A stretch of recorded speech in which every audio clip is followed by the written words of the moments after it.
Hello student, class 12th electrochemistry. ठीक है, तो इलेक्ट्रोकेमिस्ट्री चल रही थी। तो इलेक्ट्रोकेमिस्ट्री में अपन लोग इलेक्ट्रोकेमिकल सेल पढ़ रहे थे कल की क्लास में, और इलेक्ट्रोकेमिकल सेल के बारे में पढ़ लिया था। और मैंने कहा था ये केमिकल एनर्जी को क्या करता था, केमिकल एनर्जी को इलेक्ट्रिकल एनर्जी में चेंज करता था। तो जब ये केमिकल एनर्जी को इलेक्ट्रिकल एनर्जी में चेंज करता था तो जो पोटेंशियल आता था वो पोटेंशियल कैसे निकालेंगे। तो सर वो पोटेंशियल निकालने का फार्मूला कल हमने आपको इलेक्ट्रोकेमिकल सेल के बारे में सब कुछ बता दिया था। एक फेमस एग्जांपल बताया था डेनियल सेल, इलेक्ट्रोकेमिकल सेल का एक फेमस एग्जांपल बताया था डेनियल सेल। और आज हम बता रहे हैं उस डेनियल सेल का जो पोटेंशियल आता है, स्टैंडर्ड सेल पोटेंशियल। और क्या डिफरेंस होता है स्टैंडर्ड सेल पोटेंशियल और शेल पोटेंशियल में। तो जो स्टैंडर्ड सेल पोटेंशियल आता है वो कैसे निकालते हैं, जो टोटल सेल पोटेंशियल आता है, तो आज इसकी बात करेंगे। Total cell potential E naught cell बराबर, अब ई नॉट लग गया, इसका मतलब ये स्टैंडर्ड सेल पोटेंशियल है। ई नॉट सेल बराबर होता है E naught cathode minus E naught anode. याद ये रखना कि दोनों वैल्यू एसआरपी की रखोगे। किसकी रखोगे, एनोड पर भी एसआरपी की वैल्यू रखोगे, कैथोड पर भी एसआरपी की वैल्यू रखोगे। और ई नॉट सेल बराबर क्या हो जाएगा, E naught cathode minus E naught anode. ये इसका फार्मूला है, ये फार्मूला है कि इलेक्ट्रोकेमिकल सेल का जब टोटल स्टैंडर्ड सेल पोटेंशियल निकालना हो, क्या निकालना हो, standard cell potential. Sir standard cell potential होता क्या है, मैंने आपको बताया था कि जब किसी इलेक्ट्रोड को 1 मोलर सॉल्यूशन में एट एनटीपी पर डिप करते हैं तब जो सेल पोटेंशियल होता है उसको बोलते हैं स्टैंडर्ड सेल पोटेंशियल। जब इलेक्ट्रोड को 1 मोलर कंसंट्रेशन में एट एनटीपी पर डिप करते हैं तो आपका निकल के आता क्या, स्टैंडर्ड सेल पोटेंशियल। जैसे क्वेश्चन दे दिया जाए आपको, कैलकुलेट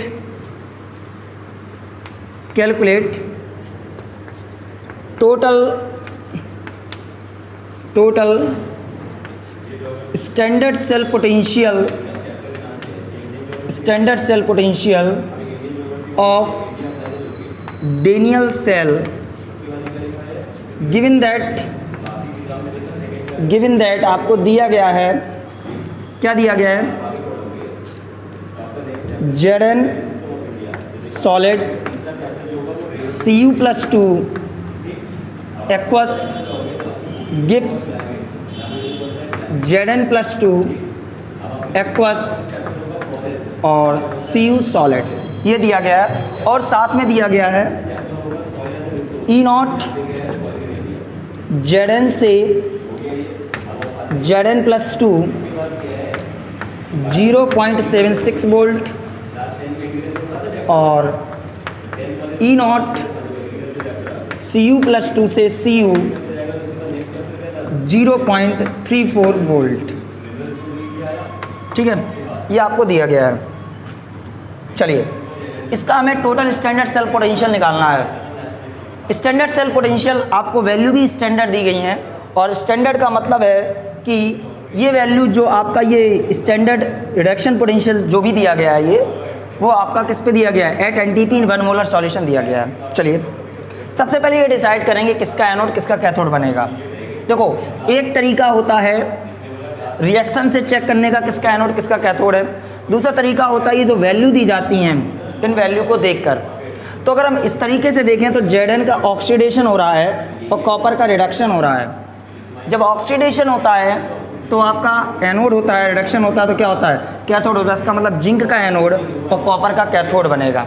अच्छा, यहाँ से कभी कभी अगर डाउट हो जाए और बाय द वे ये रिएक्शन आपको ना दी जाए, सीधे डेनियल सेल दे दिया जाए और उसके बाद ये वैल्यू दे देता, ये वाली वैल्यू, और आपसे पूछता कि calculate total standard cell potential, तो कैसे निकालते, तब आप ये जो वैल्यू दी गई हैं इन वैल्यू को देखते। लेकिन इन वैल्यू को देखने से पहले मैंने आपको एक तरीका बताया था कि जिसका एसआरपी स्टैंडर्ड रिडक्शन पोटेंशियल, जिसका एसआरपी ज़्यादा होगा, जिसका स्टैंडर्ड रिडक्शन पोटेंशियल ज़्यादा होगा उसका बनाएंगे क्या, उसका बनाएंगे कैथोड, और जिसका एसआरपी कम होगा उसका बनाएंगे एनोड। क्या बनाएंगे, एनोड। अच्छा पहले तुम ये चेक कर लें जो हमें वैल्यू दी गई है क्या वो एसआरपी ही दिया गया है, सही बात है। तो आप देखो जब लेफ़्ट टू राइट आप जा रहे हो, जब आप लेफ़्ट टू राइट जा रहे हो तो ऑक्सीडेशन नंबर इंक्रीज कर रहा है। जब आप लेफ्ट टू राइट जा रहे हो तो ऑक्सीडेशन नंबर इंक्रीज कर रहा है, और जब ऑक्सीडेशन नंबर इंक्रीज करता है इट्स मीन ये ऑक्सीडेशन है। ये आपको एसआरपी नहीं दिया गया, ये क्या दिया गया है, एसओपी दिया गया है। तो मैंने आपको बताया था SRP equal to minus SOP, SRP equal to minus SOP. तो अगर इसकी एसआरपी लिखना चाहें तो कैसे लिखेंगे, E naught Z plus two से Z sir E naught Z plus two से जेड ये आपका क्या हो गया, रिडक्शन। इसका मतलब ये नॉट लगा है ई के साथ, इसका मतलब ये एसआरपी दिया गया है, तो यहाँ माइनस साइन से मल्टीप्लाई कर दो, माइनस 0.76 वोल्ट। चलो ये एसआरपी बन गया। इसको चेक करते ये एसआरपी है कि SOP. Sir left to right गए, ऑक्सीडेशन नंबर कम हो गया, इट्स मीन ये क्या है, एसओपी है। क्या है, सॉरी एसआरपी है। लेफ्ट टू राइट गए, ऑक्सीडेशन नंबर कम कर गया, ये क्या है, एसआरपी है। तो अब ये क्लियर हो गया कि ये भी एसआरपी है, ये भी एसआरपी है। अब वैल्यू देखो, वैल्यू देखोगे तो ये माइनस 0.76 है और 0.34 है, तो माइनस 0.76 कम होता है कि 0.34 ज़्यादा होता है। सर 0.34 ज़्यादा होता है, माइनस 0.76 कम होता है। तो हमने आपको बताया था जिसकी एसआरपी की वैल्यू ज़्यादा होती है उसका क्या बनाते हैं, कैथोड, और जिसकी एसआरपी की वैल्यू कम होती है उसका क्या बनाते हैं, एनोड। अब फार्मूला लगा दो, क्या लगाओगे, फार्मूला लगाएंगे ई नॉट सेल बराबर, ई नॉट सेल बराबर क्या है, ई नॉट कैथोड, कैथोड ये है, एसआरपी की वैल्यू है, चेक कर ली है तो वैल्यू रखेंगे 0.34। ई नॉट एनोड, एनोड ये है, एसआरपी की वैल्यू है, माइनस है तो माइनस माइनस प्लस हो जाएगा 0.76, इट्स मीन 1.10 वोल्ट। इसका मतलब क्या हुआ कि डेनियल सेल का, सही है क्या, हाँ सही है। इसका मतलब ये हुआ कि डेनियल सेल का जो स्टैंडर्ड सेल पोटेंशियल होता है, स्टैंडर्ड सेल पोटेंशियल का मतलब क्या है कि दोनों इलेक्ट्रोड कॉपर और जिंक, दोनों इलेक्ट्रोड जिस सॉल्यूशन में डिप हैं उस सॉल्यूशन की कंसंट्रेशन 1 मोलर है और वो एनटीपी पर है, तभी ये क्या निकला है, स्टैंडर्ड सेल पोटेंशियल। और कितना होता है, 1.10 वोल्ट। बात समझ में आई? तो इसको एक सेकंड में देखेंगे, ठीक, चलिए। अच्छा अब क्या है, आगे बात क्या है, आगे ये सर कि मान लो आपको उसने क्वेश्चन में दे दिया कि मैंने जो जिंक है उसको मैंने 0.1 मोलर में डिप किया है और जो कॉपर है उसको 2 मोलर में डिप किया है, तो क्या सर हम इस फार्मूले से उसका सेल पोटेंशियल निकाल सकते हैं? बिल्कुल नहीं निकाल सकते। अगर कंसंट्रेशन 1 मोलर से कम है या कंसंट्रेशन 1 मोलर से ज़्यादा है, ध्यान से सुनना, अगर कंसंट्रेशन 1 मोलर से कम है या कंसंट्रेशन 1 मोलर से ज़्यादा है, टेम्परेचर एनटीपी से कम है या एनटीपी से ज़्यादा है, ध्यान से सुनना, हम क्या बोल रहे हैं, अगर जो इलेक्ट्रोड डिप किए गए हैं उन इलेक्ट्रोडों की कंसंट्रेशन जिस सॉल्यूशन में डिप किए गए हैं उनकी कंसंट्रेशन 1 मोलर से कम है या 1 मोलर से ज़्यादा है, टेम्परेचर एनटीपी से कम है या एनटीपी से ज़्यादा है, तब सेल पोटेंशियल इस फार्मूले से नहीं निकालते हैं। तो सर इस फार्मूले से सेल पोटेंशियल कब निकालते हैं, जब जो इलेक्ट्रोड डिप किए गए हैं उन जिस सॉल्यूशन में डिप किए गए हैं उस सॉल्यूशन की कंसंट्रेशन 1 मोलर होनी चाहिए और वो एनटीपी पर होने चाहिए। तो सर हमें ये बताओ कि अगर मान लो 1 मोलर से कम है या 1 मोलर से ज़्यादा है, टेम्परेचर एनटीपी से कम है या एनटीपी से ज़्यादा है, तो हम कैसे निकालेंगे? तो उसके लिए हम नहीं बता रहे, नस्ट ने एक इक्वेशन दी थी जिसको नस्ट इक्वेशन बोलते हैं, उसके बारे में बताने जा रहे हैं। देखिए नस्ट इक्वेशन के बारे में,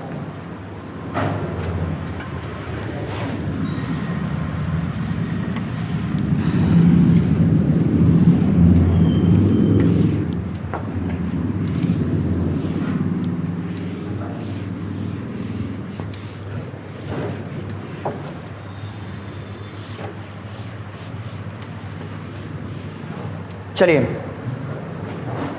नेक्स्ट इक्वेशन,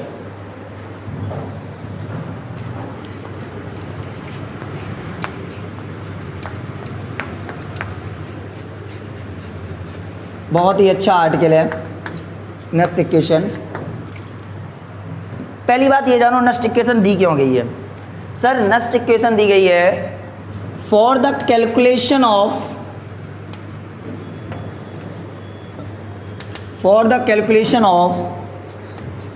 शेल पोटेंशियल और EMF of electrochemical cell EMF of electrochemical cell at any concentration and temperature। आगे जोड़ना चाहें तो प्रेशर भी बोल सकते हैं, तो हम टेम्परेचर ना बोल के एंड एनटीपी बोल दो, क्योंकि इसमें टेम्परेचर और प्रेशर दोनों आ जाएंगे। Eight any concentration and NTP. NTP नहीं लिखो, थोड़ा गड़बड़ हो जाएगा। एट एनी टेम्परेचर लिख दो और इसके आगे लिख दो और प्रेशर, ठीक है। चलो, तो नेक्स्ट इक्वेशन हम बता रहे हैं। नेक्स्ट इक्वेशन का काम क्या है? कैलकुलेशन किया जाता है सेल पोटेंशियल का किसी भी कंसंट्रेशन पे। देखो, इससे पहले जो ई नॉट सेल बराबर E naught cathode minus E naught anode, दोनों वैल्यू एसआरपी की जो फार्मूला अपन लोग पढ़ के आए हैं, ये बात दिमाग से निकाल दो। वो फार्मूला केवल यूज कर सकते हैं स्टैंडर्ड सेल पोटेंशियल के लिए। स्टैंडर्ड सेल पोटेंशियल का मतलब दोनों इलेक्ट्रोड डिप किए गए हैं 1 मोलर में। अब इलेक्ट्रोड डिप किए जा रहे हैं किसी भी कंसंट्रेशन में, और जब किसी भी कंसंट्रेशन में डिप किए जाएंगे तो how to calculate cell potential. तो उसके लिए देखिए, जैसे मान लो एक आपका सेल है, नेक्स्ट इक्वेशन हमने क्या दी कि ये है Mn प्लस मतलब इस पे n प्लस चार्ज है, 2 प्लस हो सकता है, 3 प्लस हो सकता है। तो यहाँ पे मैंने n इलेक्ट्रॉन यूज किए और आपका ये m सॉलिड का फॉर्मेशन हो गया। यहाँ मैंने लिख दिया एक्वस। देखो सर, यहाँ पे गैस भी हो सकता है, गैस का केस प्रेशर से रिलेटेड होता है, वो लास्ट में आपको एक टर्म बता देंगे, सारा बेटर समझ जाएगा। तो इसके लिए इन्होंने नेक्स्ट इक्वेशन क्या दी? इन्होंने बताया E Mn प्लस से m, इसका मतलब समझ रिडक्शन। ये क्या है? Reduction equal to E naught Mn plus m। ये हाफ सेल है, ये आधा सेल है, minus RT upon NF log natural concentration of product upon concentration of reactant. Concentration of product and concentration of reactant. एक बात note करने वाली है, क्या नोट है? आपको केमिकल इक्विलिब्रियम में भी बताया जाता है कि concentration of any solid is always unit. कितनी होती है? यूनिट। किसी भी सॉलिड की कंसंट्रेशन हमेशा क्या होती है? यूनिट। चलिए, ये इन्होंने नेक्स्ट इक्वेशन दी, तो यहाँ पे log natural concentration of product upon concentration of reactant की जगह क्या लिख सकते हैं? प्रोडक्ट में m सॉलिड है, m सॉलिड की कंसंट्रेशन कितनी हो जाएगी? 1, क्योंकि ये सॉलिड है, upon concentration of Mn plus, ये बन के तैयार हो गई हाफ सेल के लिए नेक्स्ट इक्वेशन। अच्छा सर, ये तो इन्होंने एक फॉर्म दिया। अब हम फुल सेल के लिए एक नेक्स्ट इक्वेशन बता रहे हैं कि फुल सेल के लिए नेक्स्ट इक्वेशन कैसे निकालेंगे। देखो, हमने आपसे क्या बोला है कि eight any concentration at any temperature. देखो, यहाँ पे जो भी कंसंट्रेशन होगी पुट कर देंगे, जो टेम्परेचर होगा यहाँ पुट कर देंगे, समझ रहे हो? तो आपकी नेक्स्ट इक्वेशन से यहाँ पे ई निकल आएगा। और ई नॉट की बात करो सर, तो ई नॉट तो स्टैंडर्ड वैल्यू है, स्टैंडर्ड वैल्यू ऑलरेडी गिवन होती हैं। कैसे होती है? गिवन होती है। तो अब हम लोग सीखने जा रहे हैं कि डेनियल सेल के लिए प्रूव करने जा रहे हैं कि डेनियल सेल के लिए टोटल सेल पोटेंशियल निकालने का फार्मूला क्या निकलेगा। चलो देखते हैं। देखो, ये नोट हो गया एक सेकंड में। चलो,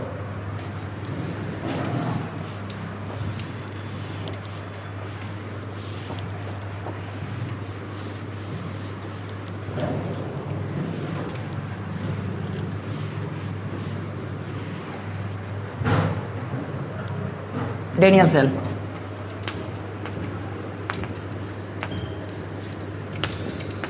डेनियल सेल बोले तो जिंक और कॉपर का कपल, जिंक का एनोड और कॉपर का कैथोड। कंफर्म? ठीक। दूसरी बात, देखो आपको पता है एनोड पर ऑक्सीडेशन होता है, कैथोड पर रिडक्शन होता है, बिल्कुल सही बात है। तो अगर हम लिखें half cell reaction at cathode, cathode पर हाफ सेल रिएक्शन क्या है? तो Cu+2 2 इलेक्ट्रॉन लेके Cu सॉलिड। एक बार बताओ, सर आप कैसे डिसाइड कर लेते हो ये Cu+2 ही है, ये Cu+ क्यों नहीं है? सर ये डिसाइड किया जाता है, नीचे जो E0 स्टैंडर्ड वैल्यू दी जाती हैं, E0 Cu+2 से Cu दे रहा है या उसका इलेक्ट्रोलाइट कैसा है, ये सारी चीज़ें देख के जैसे क्वेश्चन में आएगा तब आपको बताएंगे। Cu+2 से Cu 2 इलेक्ट्रॉन Cu सॉलिड। अगर इसके लिए नस्टिकेशन लिखो हाफ सेल के लिए, तो इस हाफ सेल के लिए नस्टिकेशन क्या हो जाएगी? E Cu+2 से Cu equal to E0 Cu+2 से Cu minus RT/NF log natural concentration of product solid की concentration 1 upon concentration of reactant Cu+2 की concentration, equation number first. Next है half cell reaction at anode. Anode पर होता oxidation है, लेकिन आप एक बार बताओ E0 सेल निकालने का फार्मूला क्या था? E0 cathode minus E0 anode था, और दोनों वैल्यू किसकी लेते थे? रिडक्शन की लेते थे। तो एनोड पर होता ऑक्सीडेशन है, लेकिन हम वैल्यू किसकी लेते हैं? रिडक्शन की, इसलिए रिएक्शन भी किसकी लिखेंगे? रिडक्शन की। तो क्या हो जाएगा? Zn+2 2 इलेक्ट्रॉन लेके क्या बना देगा? Zn, this solid and this aqueous. तो आपका क्या आ जाएगा? Zn+2 से Zn, E0 Zn+2 से Zn minus RT/NF log natural concentration of product की 1 सॉलिड है upon concentration of reactant Zn+2 reaction minus second number. Sir E0 cell निकालने का फार्मूला क्या है? E0 cathode minus E0 anode. Cathode क्या है? ये। एनोड क्या है? ये। इसका मतलब 1 से सेकंड को माइनस कर दो, 1 - 2, इक्वेशन 1 से सेकंड को माइनस कर दो, तो ये E कैथोड है, ये E एनोड है, तो ये क्या निकल के आ जाएगा? ये निकल के आ जाएगा E सेल बराबर, ये E0 कैथोड है, ये E0 एनोड है, तो ये निकल के आ जाएगा E0 cell minus RT/NF log natural concentration of product 1/Cu+2 minus minus plus RT/NF log natural 1/Zn+2। ठीक है, फिर इसके बाद देखिए E सेल बराबर E0 cell minus RT/NF common ले लिया, क्या बचेगा? Log natural 1/Cu+2 minus log natural 1/Zn+2, और log natural m minus log natural n क्या होता है? ln m/n। तो क्या आ जाएगा? E सेल बराबर E0 cell minus RT/NF log natural 1/Cu+2 upon 1/Zn+2। Zn+2 कहाँ पहुँच जाएगा? ऊपर पहुँच जाएगा, तो Zn+2 अपॉन Cu+2। सर ये आपने इतना बड़ा बताया, बिल्कुल सही बात है, हमने बताया, लेकिन इसका कोई काम नहीं है। ये जो डेरिवेशन ये कैसे करके आया है, इसका कोई काम नहीं है। इसका जो हम यूज़ करेंगे, हम आपको डायरेक्ट निकालना सिखाएंगे अभी 2 सेकंड बाद। हर एक सेल के लिए अगर ऐसे डेरिवेट करोगे तो खेल खत्म हो जाएगा। डायरेक्ट निकालना सिखाएंगे, वो सेकंड टॉपिक है। सेकंड टॉपिक इसी के टॉपिक मतलब आगे चलेंगे। पहले इसको देखो। सर आप कह रहे थे eight any concentration at any temperature निकाल सकते, बिल्कुल सही बात है। लॉग नेचुरल को जब लॉग में चेंज करते हैं, लॉग नेचुरल को जब लॉग में चेंज करते हैं, तो आपको पता है लॉग नेचुरल बराबर होता है 2.303 लॉग। क्या होता है? 2.303 लॉग। वैल्यू पुट की, क्या आ जाएगा? E सेल बराबर E0 cell minus 2.303 RT/NF log Zn+2 की कंसंट्रेशन अपॉन Cu+2 की कंसंट्रेशन, ये बन के आ गई। अब देखो कोई भी कंसंट्रेशन बोले, वो कोई भी कंसंट्रेशन बोले तो सर आपके सामने कंसंट्रेशन है, यहाँ पर कंसंट्रेशन आप रख दोगे। कोई भी टेम्परेचर बोले, टेम्परेचर का ऑप्शन यहाँ पे खुला हुआ है, टेम्परेचर यहाँ रख दोगे। बात समझ में आ रही है? तो इस तरीके से आपका सेल पोटेंशियल किसी भी टेम्परेचर किसी भी कंसंट्रेशन पे निकल आएगा। अच्छा, पहले उससे पहले एक काम की बात देखो जरा। काम की बात क्या है, यहाँ पे भी थोड़ा देखो कि आप कोई भी सेल है तो सेल रूम में ही रखोगे, हीटर के ऊपर रख के तो सेल बनाओगे नहीं। तो नॉर्मली रूम टेम्परेचर कितना होता है? 25 डिग्री सेल्सियस। कितना होता है? 25 डिग्री सेल्सियस। जरा ये देखो, आर क्या है? आर गैस कांस्टेंट है और गैस कांस्टेंट की वैल्यू तमाम होती हैं, लेकिन यहाँ पे एनर्जी की बात चल रही है तो गैस कांस्टेंट की value 8.31 joule mole inverse kelvin inverse लोगे। टी आपका temperature, room temperature 25 degree Celsius meaning 298 kelvin लोगे, नॉर्मली रूम टेम्परेचर होता है। एन क्या है? नंबर ऑफ इलेक्ट्रॉन, कितने रिएक्शन में इलेक्ट्रॉन, जैसे इसमें 2 दिख रहे हैं लेकिन अभी वैल्यू नहीं रखेंगे। एफ है फैराडे कांस्टेंट, एफ क्या है? Faraday constant. और what is the value of Faraday constant? 96500 coulomb. ये सारी वैल्यू इसमें पुट करोगे, आर की, टी की और एफ की। जब वैल्यू पुट करोगे तो नेक्स्ट इक्वेशन क्या निकल के आएगी? ई सेल बराबर E naught cell minus 0.059 upon N log Zn+2 की कंसंट्रेशन Cu+2 की कंसंट्रेशन। ये जो नेक्स्ट इक्वेशन निकल के आई है, अब इसको अलग पढ़ेंगे। अब इसको क्या पढ़ेंगे? इस इक्वेशन से cell potential at 25 degree Celsius and at any concentration निकाल सकते हैं। बात समझ में आई? ठीक। लेकिन ये डैनियल सेल के लिए, सर पूरे के लिए, ये डेरिवेशन तुम्हें थोड़ा समझ में आया, ये सिस्टम समझ में आया कैसे आया? ठीक है, इसको जरा नोट करो, फिर हम आपको एकदम एक बढ़िया सा एक सीधा बना के देते हैं।